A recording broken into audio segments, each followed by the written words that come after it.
workshop.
Yes!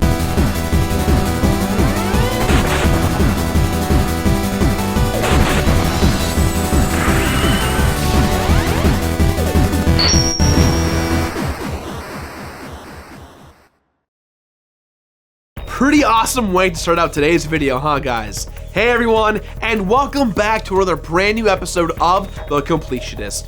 All year long, we've been teased with another entry of a new Mirror's Edge title, and at a glance, I genuinely thought to myself, is Mirror's Edge any good? I mean, I've never really played it, so let's go ahead and see if it's really as good and up to standards as everyone says it is. Spoiler alert, I'm sick this week, so you're gonna hear a lot of nasally noises in these voiceovers. I apologize. Sometimes you get sick. I'm only human. What if I wasn't?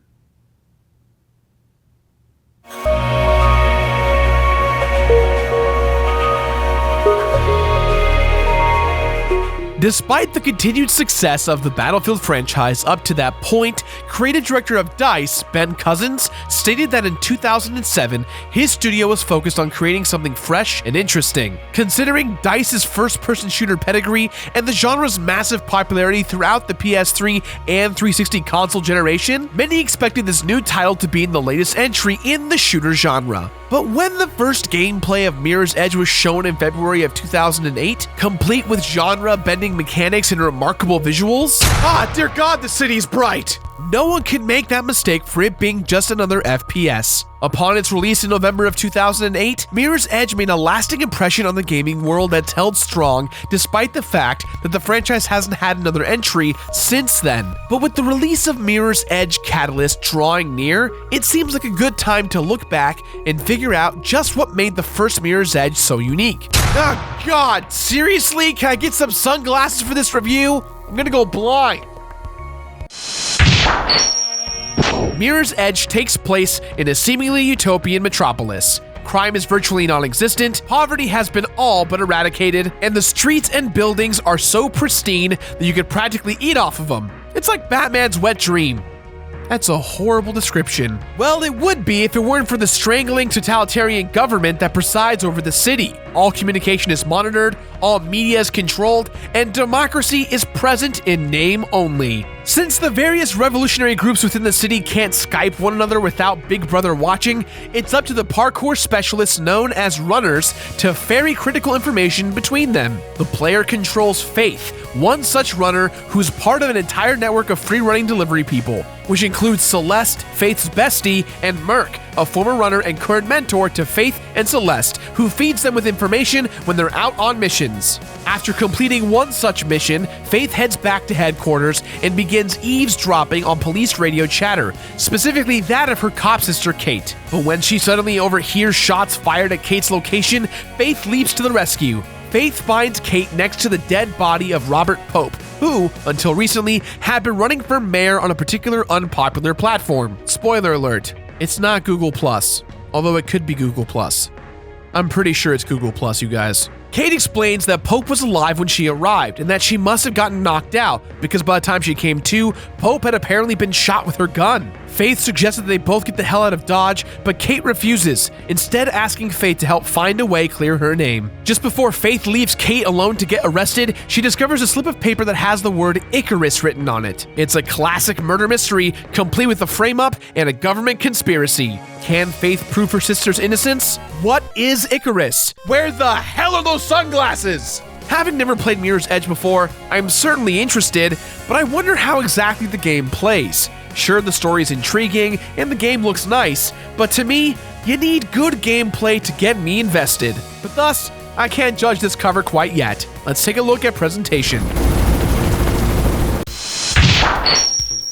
Now, there's no doubt in my mind that Mirror's Edge is visually striking. Its unique minimalistic design and impressive lines of sight make it one of the most uncommon looking games from the previous console generation. Now, unless you've got cataracts, one of the first things you might have noticed about Faith's world is the abundance of the color white. The exterior environments appear unsettlingly bright and slightly oversaturated. Everything looks extremely sunny and sterile, which really reinforces the themes of a utopia that only runs skin deep. The game's interiors also possess distinctions based on color. Because the game lacks traditional checkpoints, interior sections employ different colors to signal the player that they're successfully progressing through the level. If you were in a huge orange room and you found your way into a big blue hallway, then you're probably on the right track, with red doors to give you an idea that you're actually moving forward. I will say, however, that when it comes to the ultimate version to play, the PC version is probably the best looking and performance-wise the best. The problem with the PC version is that there are no achievements, so you win some, you lose some in this case. I'd even argue it's better to play it on the PC in terms of controls, as the 360 and PS3 controls at times feel unresponsive, which will add frustration to the overall game feel. The game feels like it's trying to run at a full locked FPS rate, but you can tell for sure that it fails, and it's flapping its wings really hard on the way down. Mirror's Edge doesn't have a HUD or even many on-screen prompts. Instead, it conveys its critical information in much more subtle and creative ways. The paths that the player needs to take aren't explicitly spelled out, but are instead suggested by the lighting and placement of the objects in the world. Another example would be Faith's life bar, or lack thereof. Instead, when Faith gets hurt, the player is able to tell by the changes in the filtering of the first-person perspective. Speaking of which, during gameplay, you're never brought out of the first-person view. I love this. This really helps the player stay immersed in the world of Mirror's Edge. The soundtrack is appropriately dynamic, with softer, thrumming tracks present when Faith is exploring and solving puzzles, and bassy, kinetic tracks when she's running for her life. But the game's sound design really shines when it comes to the ambient sounds. When you're running on rooftops, things seem so much more real due to the sounds of honking of the car horns from the streets below you. When you hear Faith's heavy breathing and the wind cutting past her ears as she flies through the air, it helps to create the illusion that the player's actually out there doing parkour. But hey guys, don't go out there and actually try to do parkour, please. You'll die. Please don't die. Or do what I do and hire professionals. That's right, I hired this girl to kick a dude in the nuts.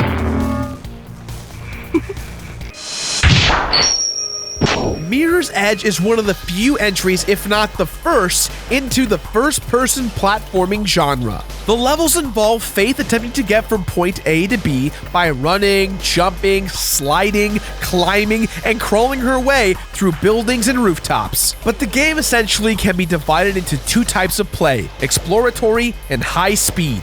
Many sections of the game can be traversed at the player's leisure, with a focus on exploring and puzzle solving. But other sections are designed to put pressure on the player by forcing them to parkour at high speeds. Sometimes it'll be cops chasing you down, or sometimes it'll be Faith chasing down a fellow runner. When the game wants Faith to explore, the lines to get from one goal to the next are a bit more obscured. You're going to have to look around and use your brain in order to figure out how to get where you're going. It's a test of observation and lateral thinking. On the other hand, when it comes to the game's running sequences, you don't have time to slow down and look around. You're going to have to think on your feet and quickly adapt to the obstacles put in your path. In these sequences, the paths are usually clearer, but are still challenging due to just how quickly you have to circumnavigate them in order to avoid being shot. Depending on how fast you're moving, you'll even have to look far ahead on your path to determine what sequence of moves you'll soon have to complete in order to progress. Because there are so few prompts in the game, the player is forced to learn by trial and error a lot of the time.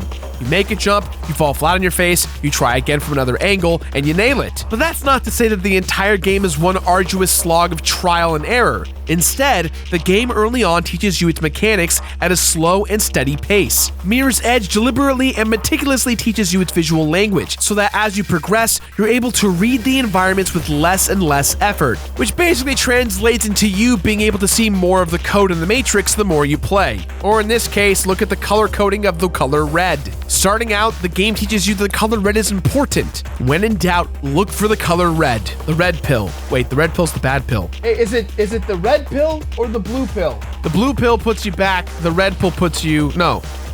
Now I gotta look it up. Blue pill. Red pill. Matrix. So I was right. Take the red pill. Yes, take the red pill. I was correct. I'm proud of myself. Thanks, Google.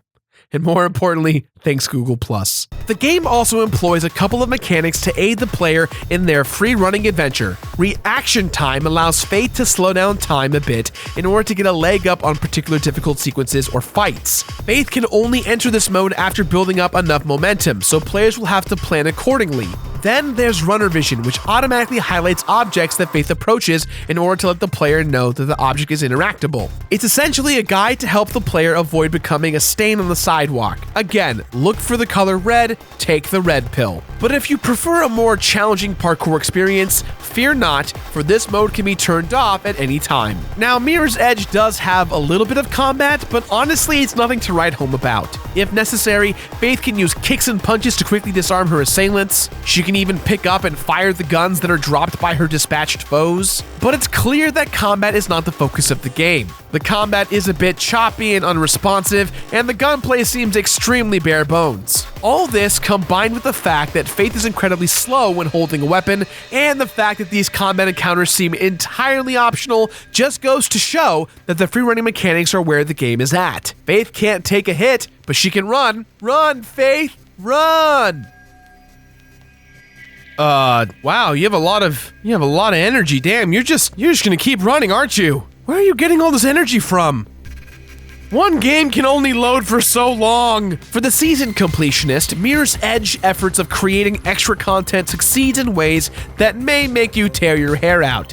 Speedrunning mode, time trial mode, and the 30 runner bags await for us at the end of the road. Now, there is one thing that does kind of bum me out when it comes to Mirror's Edge. There's not really a variance of boss fights or enemies. Technically speaking, I think there may be one boss fight the entire game, so the game becomes a little bit of a wash, rinse, repeat situation. Luckily, the game isn't that long, but that's where the DLC and the extra modes come into play. But let's finish the game first before we dive into our completionist nightmare.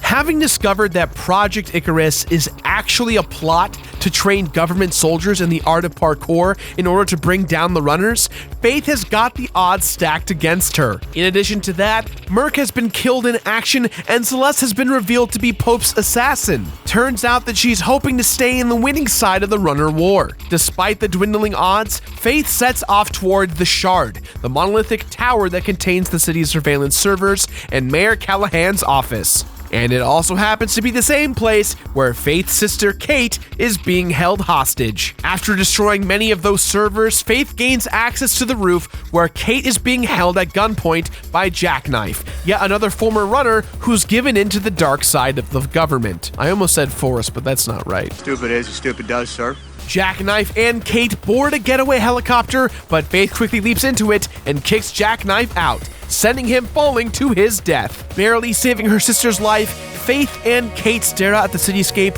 wondering where they'll go next. Thanks to a handy-dandy voiceover news report during the end credits, we know that both Faith and Kate completely dropped off the grid, but they're still wanted for Pope's murder, and their actions only have strengthened the outcry for Project Icarus. Oh well, can't win them all, I guess.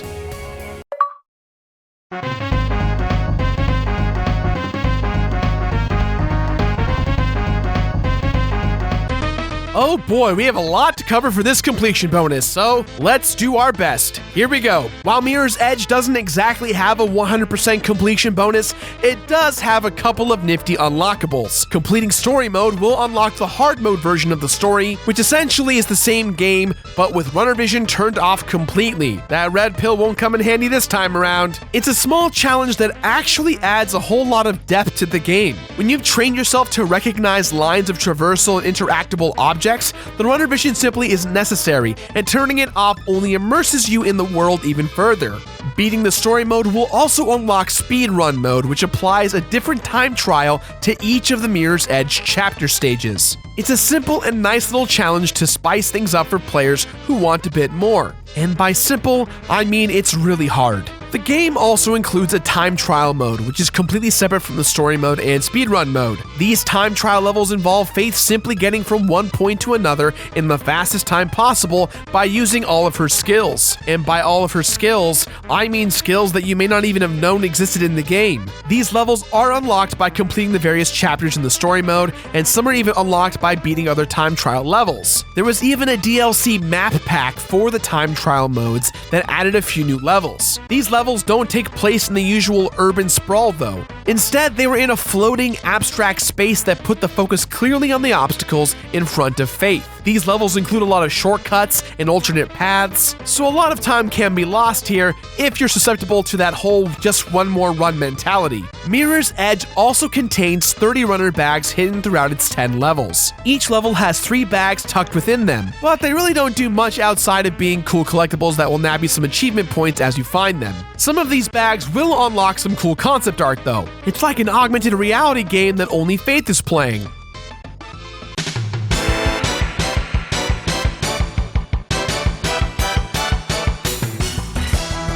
Mirror's Edge isn't the hardest game in the world to beat, but it will punish you if you're impatient or unfocused. Depending on how much you use the runner vision and reaction time mechanics, the game might range from somewhat challenging to downright easy. It's a short experience, but it's one that will undoubtedly leave an impression on anyone who sees it, let alone plays it. However, this game isn't going to just walk away from its criticisms from me. The controls at times are sloppy for console users, the FPS drops in and out quite a bit, and if you're a completionist, prepare to struggle a lot.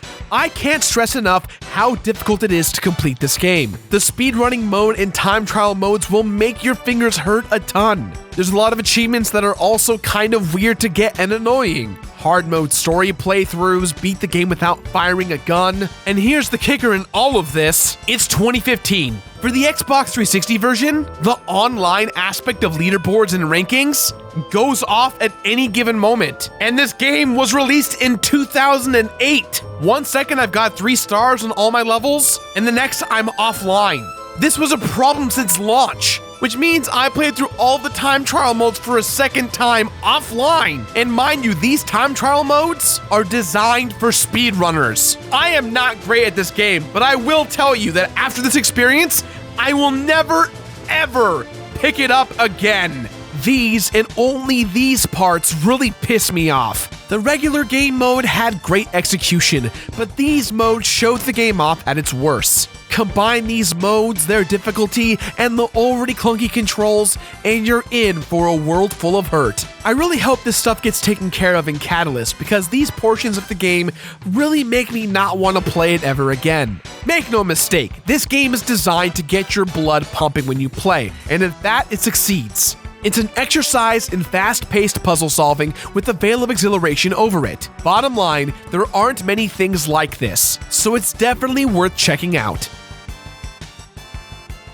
Mirror's Edge is still as slick and sexy as it ever was. While it may be a little bit light on the content, what it does offer are experiences that make the player feel great. That, along with its incredibly unique mechanics and visual flair, ensure that Mirror's Edge will stay firmly planted in players' memories. However, the time trials, the speedruns, the DLC. With that in mind, guys, I give this game my completionist rating of finna play it. Finna play it. Hey guys, are you still here? Hopefully you are, and if you are, click that subscribe button. A huge thank you to Josh and his girlfriend Cece for the awesome intro we had. Also another shout out to Bros Game Shop for letting us film in their store. If you're in the Torrance area, check them out. They got a great selection for great prices. And as always, we've got those videos here and everywhere. Video on the left is gonna be probably Bastion. Video on the right is probably gonna be Tekken. Click on them. Check us out. I love you all. I love you. I'm sorry I'm sick. That's all the time we've got for today, guys. So please, as always, let us know what you thought about today's episode somewhere on the internet. There's the subreddit where I'm pretty active there, at least a few times a day. We got Instagram. I'm really starting to use that a lot more often. Twitch. A Twitch schedule is kind of almost set in stone, so check that out. Also, wasn't today's episode something special? A huge shout out to Josh and Cece for the great work they did. Stuff like this is only possible because of all of your guys' support, and not just on Patreon and on Twitch and donations across the board. I just mean you guys watching this video right now. I'm excited to work on newer episodes. I feel the show is going somewhere that's fun and unique, and it's getting its stride, and I'm starting to love games again, and that's the most important thing, and I think you guys are starting to get that too. So thank you again for still being around, for still supporting us. It's a great journey, and I'm glad you're all with me. Now, if you excuse me, let's watch Faith do some running. And Mark, go ahead and play some music that sounds like it came from the Matrix. It's probably just going to work. If you take any kind of techno trance music, it's probably going to work. Here you go. I need cold medicine.